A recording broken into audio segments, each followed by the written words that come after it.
देख्न सकिँदैन। त महाराज जो श्रमण ब्राह्मणहरू अरण्यमा आतप्त अप्रमत्त आतप्त युक्त भइरहन्छन् तिनीहरूले अमानुषीय दिव्य चक्षु प्राप्त गर्छन् अनि उनीहरूले अमानुषीय विशुद्ध दिव्य चक्षुद्वारा यो लोक पनि परलोक पनि तथा देवताहरू पनि देख्छन्। महाराज यसरी परलोक देखिन्छ, परलोक देखिनुपर्छ। तपाईको सोचको जस्तो यो मंस चक्षुद्वारा परलोक देखिने होइन। यस कारणले पनि तपाईलाई यस्तो लाग्नुपर्छ कि अथि परलोक हो। महाराज परलोक भन्ने छ भन्ने कुरा हजुरले विश्वास गर्नुपर्छ। अथि सत्ता उपपातिका देवलोकमा उत्पन्न हुने प्राणीहरू छन्। अथि सुगतं दुग्गटानं कम्मं फलं विपाको। महाराज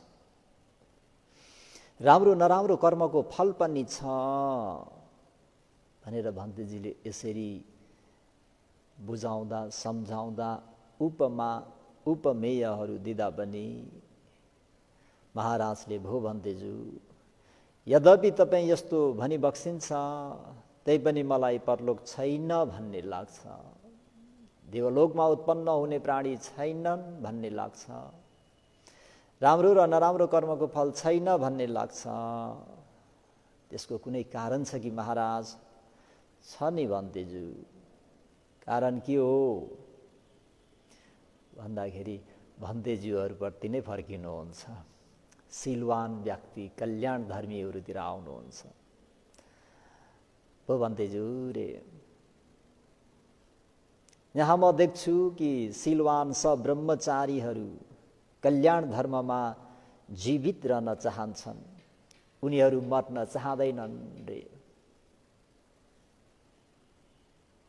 भिक्षुहरूलाई भिक्षु भन्तेहरू जो शीलवान हुन्छन्, ब्रह्मचारी पालन गरेर ध्यानमग्न भएर बस्ने व्यक्तिहरू पनि जीवित नै हुन चाहन्छन् रे, मृत्यु हुन चाहँदैनन्। सुख चाहन्छन्, दुःख चाहँदैनन् भन्तेजी रे। महाराजको तर्क भनौँ, महाराजको विचार, भिक्षु भन्तेहरू पनि सुख चाहन्छन्, दुःख चाहँदैनन्। भो भन्तेजु त्यहाँ मलाई यस्तो लाग्छ कि यदि यी शीलवान कल्याण धर्मी ब्रह्मचारीहरू यहाँबाट मरेको भए के हुन्छ? बेस हुन्छ। किन भन्दाखेरि उनीहरू अब शीलवान कल्याण धर्मी ब्रह्मचारीहरू मरे भने त सुगति उत्पन्न हुन्छन् नि त, होइन त? भन्ने जानेको भए उनीहरू रे विष खाएर भए पनि मर्नुपर्ने थियो।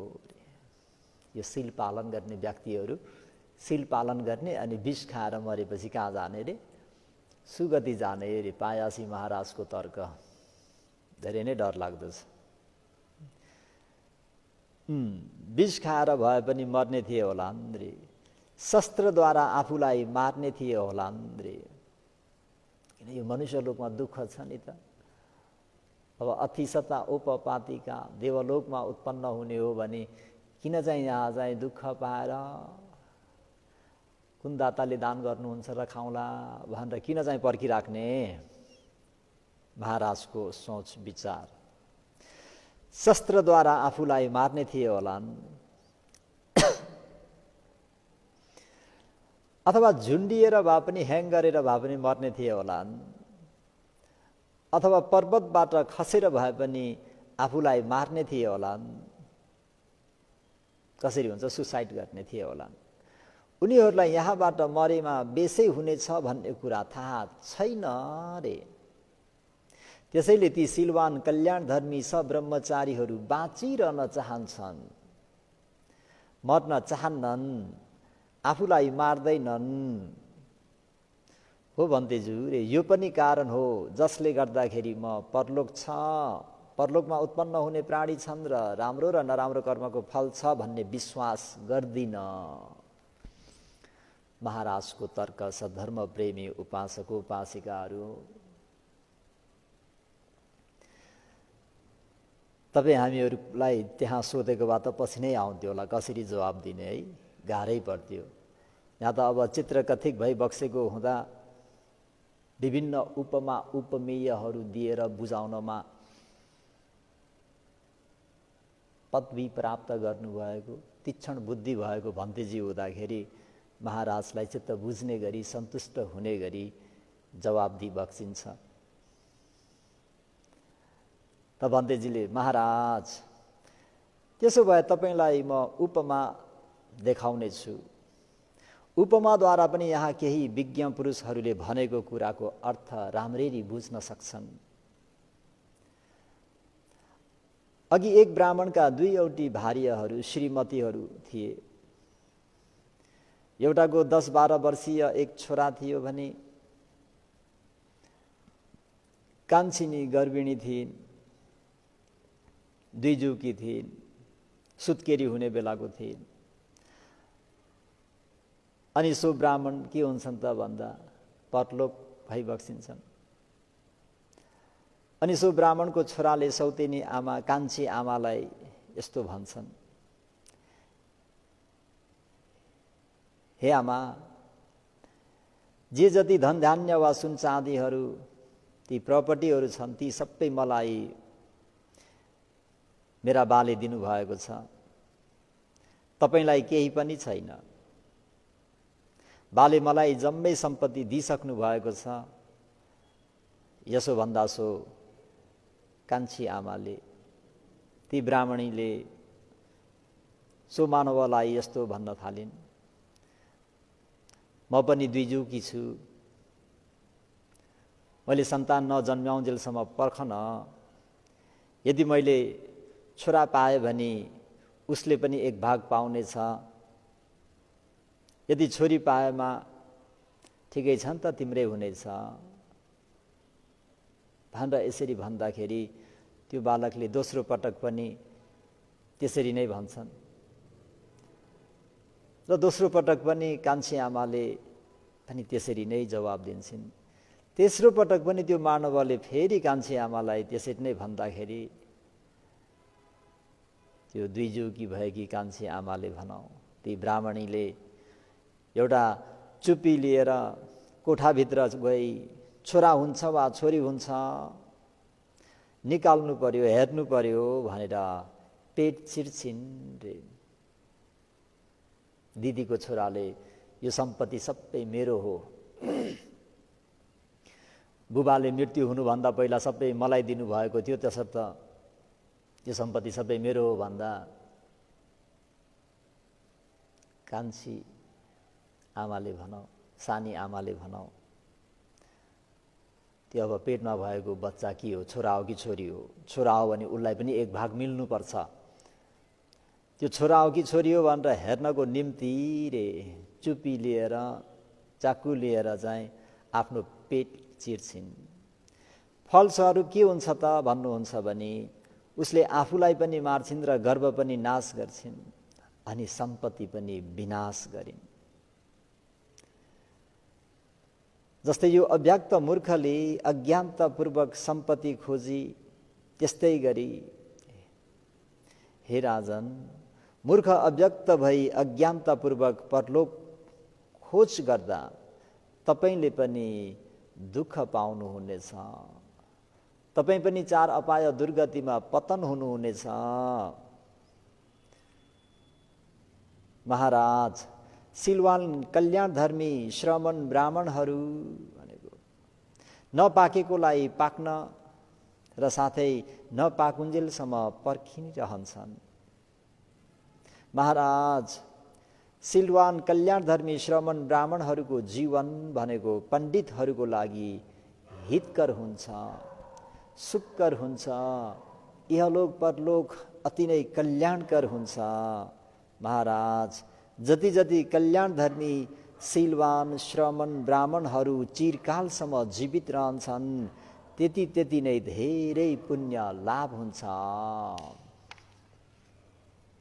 हे सधर्म प्रेमीहरू, त्यसर्थ भगवान शास्ताको परिनिर्वाण हुँदाखेरि देवताहरूले बिलौना गरेका लोकको चक्षु अन्तर्ध्यान भयो। भगवान शास्ताको समकालीनमा भगवान छँदा धेरैले अधिकभन्दा अधिक पुण्य आर्जन गर्न पाइरहेका थिए। त सत्पुरुषहरूले त्यस्ता बुद्धादि सत्पुरुषहरूको परिनिर्वाण हुँदाखेरि धेरै नै बिलौना गर्छन्। किन भन्दाखेरि त्यो पुण्य विरूपी क्षेत्रहरू लोप हुँदै गएपछि कहाँ गएर पुण्य गर्नु। देव मनुष्यहरूको निम्ति तथा बहुजन हित र सुखको निम्ति काम गर्छन्। भगवान शास्ताहरूलाई हेरौँ, भगवानका श्रावक सङ्घहरूलाई हेरौँ। मौद गल्याण महास्तवीर देवलोकसम्म गएर उपदेश गरी बक्सिन्थ्यो। सारिपुत्र महास्तवीर ब्रह्मलोकसम्म गएर मार्ग ज्ञान फल ज्ञान लाभ हुने निर्वाण धर्मको उपदेश गरेर आउनुभएका पिटकमा यत्र तत्र पाइन्छन्। भगवान शास्ताको त कुरै छाडिदिउँ, भगवान शास्ताका श्रावक सङ्घहरू देव मनुष्यहरूको बहुजनको हित सुख कल्याणको निम्ति हे भिक्षु भन्तीहरूलाई देखेर अश्रद्धे श्रद्धा सम्पदा, श्रद्धा नभएका दाताहरूले श्रद्धा उत्पन्न गर्छन्। मत्सरीय चागा सम्पदा, कन्जुस स्वभाव भएकाहरूले पनि भिक्षु भन्तीहरूको शील समाधि प्रज्ञा गुणहरूलाई देखेर, उहाँहरूको इन्द्रियहरूलाई देखेर आफूले खान आँटेको भोजनहरू पनि त्यो दान गर्दाखेरि सुगतिको मार्ग, निर्वाणको मार्ग, निर्वाणको द्वार खोलेका ती उदाहरणहरू यत्र तत्र जतै ततै पिटकमा बुद्ध साहित्यमा छरिरहेका छन्। ओ तृतीय श्रावक काश्यप महास्तवीरलाई दान गर्नको निम्ति अप्सराहरू मनुष्य लोकमा आउँथे। इन्द्र स्वयं भेष बदलेर भिक्षुहरूलाई भन्तेजीलाई दान गर्नुहुन्थ्यो। किन भन्दाखेरि बुद्ध शासनमा जुन जुन व्यक्तिहरूले पुण्य गरेर गए, थोरै पुण्य गर्दा पनि उनीहरूलाई धेरै फल प्राप्त हुने, शरीर पनि धेरै चहकिलो चम्किलो उज्यालो तेजिलो भयो। र देवताहरूका राजा शक्र देवेन्द्र कहिलेकाहीँ ती चुल रथहरू महारथहरू देवपुत्रहरूको छौछाउमा जाँदाखेरि मलिन देखिन्थे। त्यसर्थ देवताहरूका राजा शक्र देवेन्द्र पनि यसरी मनुष्य लोकमा आएर भगवान शास्ताको उपस्थान गर्ने, उपस्थापकको काम गर्ने, सेवा गर्ने र साथै भिक्षु भन्तीहरूलाई यसरी दान गर्न मनुष्य लोकमा आउने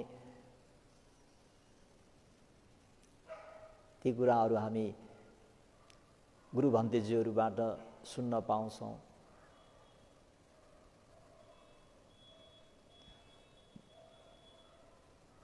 पिटकहरूलाई यसो पल्ट्याएर हेर्दाखेरि ती कुराहरू हामी पढ्न पाउँछौँ। त महाराज जति जति कल्याणधर्मी शीलवान श्रमण ब्राह्मणहरू चिरकालसम्म जीवित रहन्छन् त्यति त्यति नै धेरै पुण्य लाभ हुन्छ। हे देव मनुष्यहरूको निम्ति तथा बहुजन हितको निम्ति, बहुजन सुखको निम्ति, बहुजन कल्याणको निम्ति उहाँहरूले काम गर्नुहुन्छ। 7 दिनसम्म नखाइकन फल समापत्ति निरोध समापत्ति ध्यानमा प्रवेश गरेर लोकमा भएका अति दुखी भन्दा दुखीलाई उद्धार गर्ने काश्यप महास्तवीर सारीपुत्र महास्तवीर है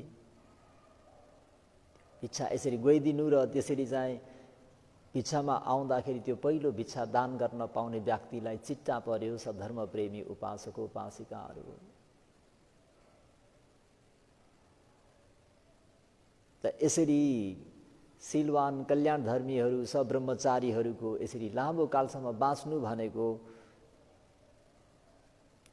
श्रद्धा भएका उपासक उपासिकाहरूको निम्ति, दान गर्ने स्वभाव भएका उपासक उपासिकाहरूको निम्ति, त्यसमा पनि अझ दुशीलले शील सम्पदा, दुशील भएकाहरूलाई त्यो उपदेश सुन्न पाउँदाखेरि शीलवान भएर शीलमा प्रतिष्ठित भएर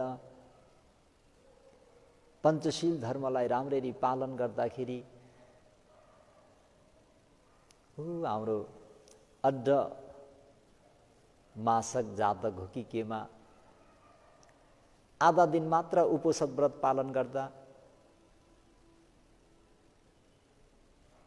राजा भइबक्सेका उपोषद। त बुद्ध शासनमा यसरी कल्याणधर्मीहरूको सत्सङ्गत पाउँदाखेरि दान गर्ने चेतना बढेर आउँछ। शील पालन गर्नुपर्ने रहेछ भनेर कम्तीमा शील पालन गर्न सुरु गर्छन्। साँझ बिहान एकछिन भए पनि भावना गर्नुपर्ने रहेछ भनेर ध्यान भावनाको अभ्यासलाई प्रारम्भ गरिदिन्छन्। त यसरी शीलवान कल्याणधर्मीहरूको चिरकालसम्म बाँच्नु भनेको बहुजन हितको निम्ति, बहुजन सुखको निम्ति, बहुजन कल्याणको निम्ति हुन्छ। यस कारणले पनि तपाईलाई यस्तो लाग्नुपर्छ कि महाराज अथि दिन्नङ दान गरेको फल अवश्य प्राप्त हुन्छ। अथि परलोको परलोक भन्ने छ। अथि माता आफूलाई जन्म दिने माँ, आफूलाई पालन पोषण गर्ने मम्मी पापाहरूलाई, अथि पिता आमा बाबुलाई सेवा गरेको फल अवश्य प्राप्त हुन्छ। उहाँहरूलाई अनादर गरियो भने त उही अनन्तरीय कर्मदेखि हेर्दाखेरि चार अपाय, अरू उपाय छैन। माता पितालाई अनादर गरियो, हात उठाइयो, पिट्यो, कुट्यो, मारियो, माता पितालाई सेवा गरियो भने पनि त्यसको फल, अनादर गरियो भने पनि त्यसको विपाक। अथिसत्ता ओपपातिका प्राणीहरूलाई त्यो कर्मले चार अपाय दुर्गतिमा पनि उत्पन्न गराउन सक्छ। प्राणीहरूलाई आफूले गरेको त्यो कर्मले 6 देवलोक 20 ब्रह्मलोकमा पनि उत्पन्न गराउन सक्छ। अति सुगतं दुःखतानं कम्मं फलं विपाको। राम्रो र नराम्रो कर्मको फल छ भन्ने लाग्नुपर्छ महाराज। हैन भने तपाईँ पनि कस्तो भइबक्स्यो त भन्दाखेरि त्यो गर्भिणी ब्राह्मणी जस्तै नै भइबक्स्यो। फलस्वरूप के भयो त भन्दाखेरि पेटको चाहिँ छोरा हो कि छोरी हो भनेर हेर्छु भन्दाखेरि पेट चिट्ने पल्टिँदाखेरि आफू पनि सिद्धियो, पेटको बालकको पनि विनाश भयो र धन सम्पत्ति पनि सबै विपत्तिमा गयो। त यसरी मूर्खता गर्नु हुँदैन, यसरी पाप दृष्टिलाई ग्रहण गरिराख्न हुँदैन, यसरी पाप दृष्टिलाई समाति राख्न हुँदैन। यसले चार अपाय दुर्गतिमा लान्छ। त्यसर्थ महाराज अथि परलोको अथिसता ओपपातिका अथि सुगतं दुःखटानं कम्मं फलं विपाको। अथि सधर्म प्रेमीहरू हो कि हो, अथि छ। राम्रो कर्म र नराम्रो कर्मको फल छ भने के भयो? दशवथु सम्मादिट्ठी। दशवथु सम्मादिट्ठी त आजलाई म यतिमै समाप्त गर्छु। सधर्म प्रेमी उपासक उपासिकाहरू, कर्मले साथ दियो, स्वास्थ्यले साथ दियो भने फेरि पायासी महाराजको प्रश्न र कुमार काश्यप महास्तवीरको जवाब प्रत्युत्तर फेरि पनि उपकार गर्नेछु भन्दै भवतु सब मङ्गलम रक्षन्तु सब देवता सब बुद्धानु धम्मानु सङ्घानु भावेन सदा सुखी भवन्तु ते। इदं मे पुण्यं आसवक्षया वहं होतु, इदं मे पुण्यं निब्बानस्स पच्चयो होतु, इदं मे पुण्यं सबे सत्ता अनुमोदन्तु, सुखिता भवन्तु। साधु साधु साधु।